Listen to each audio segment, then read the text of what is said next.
Alors que Alice in Borderland est revenue pour sa 3e saison, il est temps de décortiquer les nouveaux jeux tordus, prêts à briser les corps, les esprits et les âmes. Allons. C'est l'heure de l'histoire, mon poulet au miel. On ouvre les petits volets. Cœur vaillant, œil sur la balle, on ne peut pas perdre.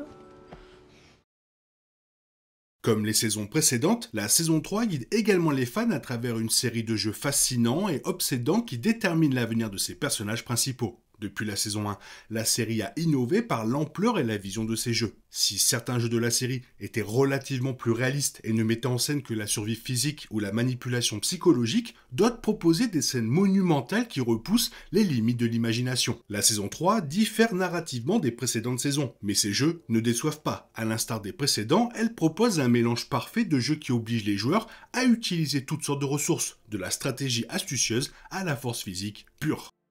Il s'agit du premier jeu vu, mais celui-ci se passe dans le monde réel. C'est un jeu de cartes simple, mais aux conséquences mortelles. Le jeu suit des règles simples. Les joueurs se rassemblent autour d'une table et reçoivent chacun des cartes aléatoires. Lorsque leur tour arrive, les joueurs doivent piocher une carte du jeu d'un autre joueur tout en défaussant des paires. Quiconque se lève de la chaise est électrocuté. Si un joueur tire le joker, le joueur qu'il avait dans son jeu est directement électrocuté. Finalement, Ryuji est le vainqueur et s'offre une chance d'entrer à Borderland. L'homme derrière ce jeu est Banda, devenu citoyen de Borderland, qui promet des réponses à Ryuji, mais il y a un piège. Il doit attirer Arisu à Borderland s'il veut obtenir des réponses sur la mort et son monde. Ryuji se sert de Usagi pour attirer Arisu. Tous deux sont retrouvés et emmenés à l'hôpital, l'esprit à Borderland et le corps dans le coma.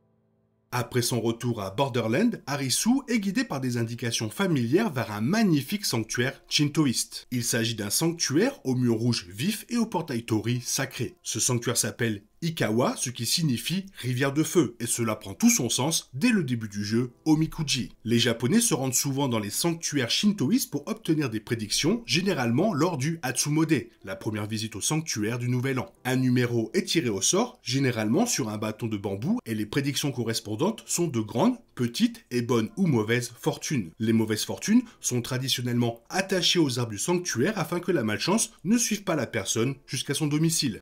Le jeu Omikuji reprend ce principe, sauf qu'à chaque tirage, la personne doit répondre à une énigme figurant au bas du ticket. En cas d'erreur, des flèches de feu pleuvent sur les malheureux participants, provoquant chaos et mort, quel que soit le joueur ayant tiré la bonne fortune. Au début, ce ne sont que quelques flèches, mais au fil du jeu, la marge d'erreur augmente. De plus en plus de joueurs connaissent ainsi un destin tragique. Comment Arisu ou les autres joueurs vont-ils survivre à cela ? Tout repose sur la compréhension de Arisu sur la règle du jeu et son esprit créatif. Les bonnes fortunes contiennent des indices qui indiquent au groupe la direction à suivre, permettant ainsi à ceux qui restent de s'échapper in extremis du brasier. Ce jeu, avec son concept terrifiant et impressionnant, est à la fois inventif et décalé, mais permet également à Arisu de briller, comme il a fait lors du premier jeu de la première saison. Le jeu est également très réaliste, à l'exception de quelques petites touches ici et là, comme les tiroirs à fortune qui s'ouvrent tout seuls, et bien sûr, la pluie de flèches qui s'abat sur le sanctuaire. Qui les a tirées exactement? Quelqu'un veut-il vraiment le savoir?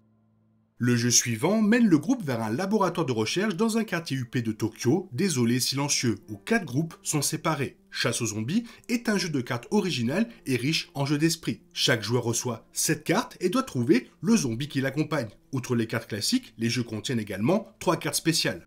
La carte zombie se révèle contagieuse. Si un joueur la joue en cours de partie, il gagne instantanément et son adversaire est contraint de le rejoindre. Le perdant reçoit également une carte zombie et peut l'utiliser lors de sa prochaine partie pour infecter quelqu'un d'autre. Tous les joueurs ont également accès à une carte fusil à pompe qu'ils utilisent pour vaincre la carte zombie de leur adversaire. Bien que la carte fusil à pompe ne fasse rien contre les cartes normales, elle tue littéralement ceux qui sont des zombies. Comme son nom l'indique, la carte vaccin neutralise une carte zombie. Lorsqu'un joueur l'utilise contre un zombie, celui-ci revient à son état non infecté. La carte vaccin, en revanche, ne peut être utilisée que sur d'autres joueurs et non sur soi-même. Le jeu se termine après 20 manches en 1 contre 1, et le camp humain ou zombie comptant le plus de joueurs remporte la victoire. Bien sûr, aucun virus n'est impliqué dans ce jeu et personne ne devient un zombie au sens propre. Mais les jeux d'esprit qu'il provoque chez les participants valent largement l'attention car chacun sait ce que signifie Game Over. Le jeu offre une excellente occasion de rencontrer de nouveaux joueurs et de constater le temps qu'il faut aux humains paniquer pour se retourner contre leurs amis, jusqu'à ce que chacun devienne un ennemi potentiel. Il ne faut pas longtemps aux joueurs les plus harcelants pour comprendre que les zombies sont dangereux et se lancent à leur poursuite, usant d'intimidation et de violence pour tenter de se débarrasser d'eux. Arisu, comme toujours, garde une longueur d'avance et s'assure que tous les membres de son équipe soient des zombies, car lui-même est un zombie depuis le début. Finalement, les zombies sont plus nombreux que les humains, et Arisu et ses amis passent au jeu suivant. Ce jeu est visuellement époustouflant, mais les règles ne sont jamais expliquées. C'est aussi le premier jeu auquel Usagi et Ryuji participent, et son but est surtout de faire comprendre au public qu'ils sont également à Borderlands, bien que séparés du groupe de Arisu, puisqu'ils sont arrivés avant lui. Toutefois, comme Ryuji est en fauteuil roulant, les enjeux semblent bien plus importants, car sa mobilité est bien plus limitée que celle d'Usagi, qui a toujours été sportive et amateur d'escalade. Que se passe-t-il si l'une des lumières frappe? La pauvre victime est coupée en deux. Ce jeu est avant tout une question de rythme, avec des lumières colorées qui défilent à toute vitesse, établissant un petit noyau de nouveaux survivants. Le métro de Tokyo prend une tournure sombre lorsque Usagi, Ryuji et le reste de leur groupe montent à bord d'un train fou. Masques et petites cartouches les attendent, ainsi qu'un petit oiseau dans une cage d'acier. Les règles sont simples, ils doivent se déplacer entre les wagons et, dans chacun d'eux, un gaz remplira le wagon. Chaque joueur doit décider indépendamment s'il utilise une cartouche pour neutraliser le gaz. Le seul problème, c'est qu'ils ont 5 cartouches, 4 wagons de gaz toxique et 8 wagons à traverser pour terminer la partie.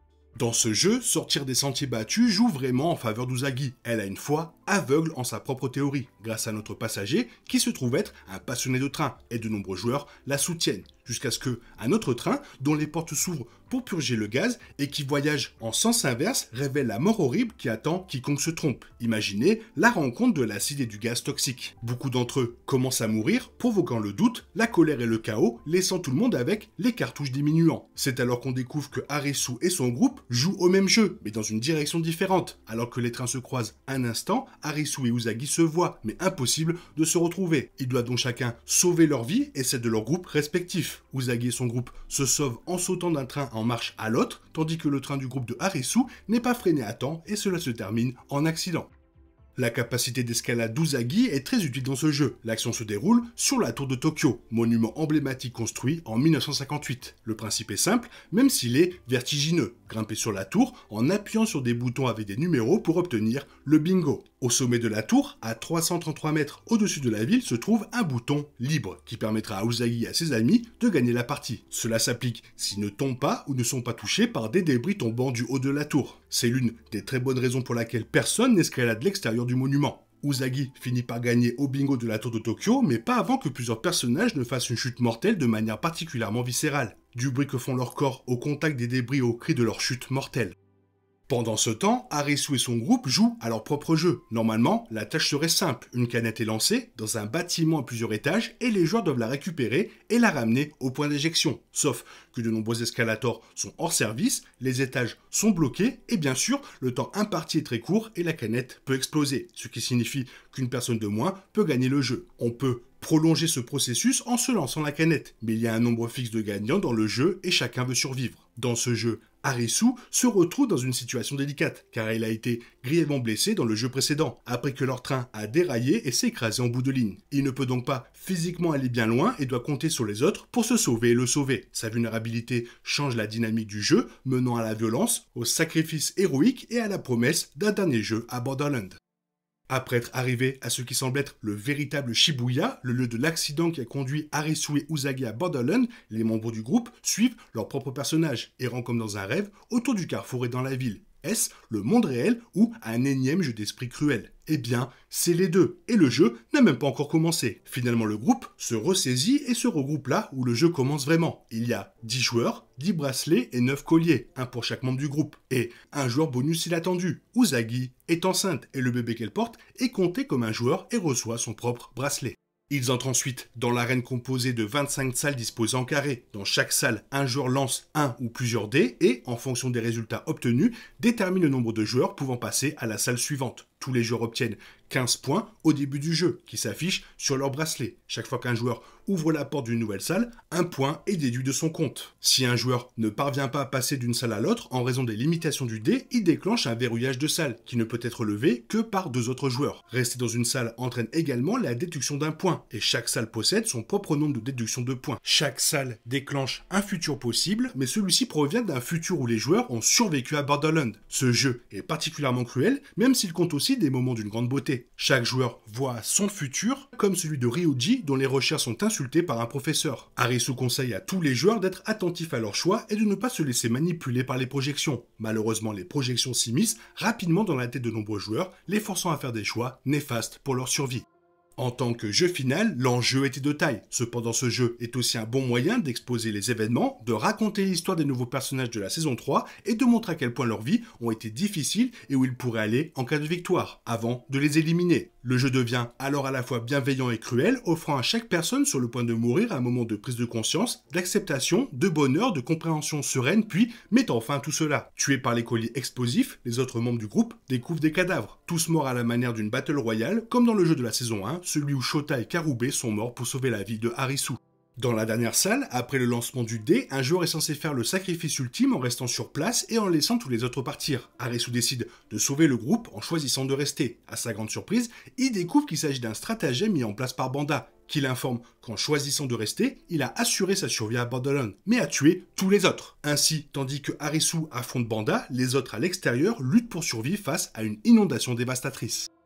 Arisu rencontre le gardien de Borderlands dans l'arc final de la saison 3. L'homme au chapeau propose à Arisu un choix simple, piocher une carte. Il peut piocher une carte et gagner, mais s'il tombe sur le Joker, l'homme au chapeau décide de son sort. Arisu pioche et obtient un Joker. Incrédule, il retourne la deuxième carte pour révéler un autre Joker. Arisu crie au scandale et l'homme invoque simplement la coïncidence. Un jeu de cartes complet contient 364 cartes. Ajoutez un Joker et vous obtiendrez les jours d'une année. Mais ajoutez le deuxième Joker, vous obtenez 366, le nombre d'une année bissextile. Sa proposition suivante est beaucoup plus simple. Arisu veut-il vivre ou mourir? Il peut choisir, mais un jour ou l'autre, chaque humain se tiendra entre les deux. Au-delà, Emura, Arisu bien sûr, choisit la vie. Il choisit Usagi, et ainsi, son séjour à Borderlands prend fin. Et le décor est planté pour d'autres jeux, mais avec l'histoire de quelqu'un d'autre. On ne sait pas si Alice in Borderland a été renouvelée pour une 4e saison, mais vu l'engouement constant des spectateurs, l'histoire se poursuivra probablement avec une autre Alice sur le point de découvrir un Borderland d'un tout autre genre. Encore une fois, de très bons jeux dans cette saison 3. Toi, qu'est-ce que tu en penses? Quel est ton jeu préféré de la saison? Fais-le moi savoir dans la zone commentaire. Sinon, comme d'habitude, bisous bisous, bye bye. Il est impossible de compter sur les autres de nos jours. On est obligé de tout faire soi-même. Je me trompe? Rien de grave. J'avais tout prévu. Où va le monde? Je vous le demande.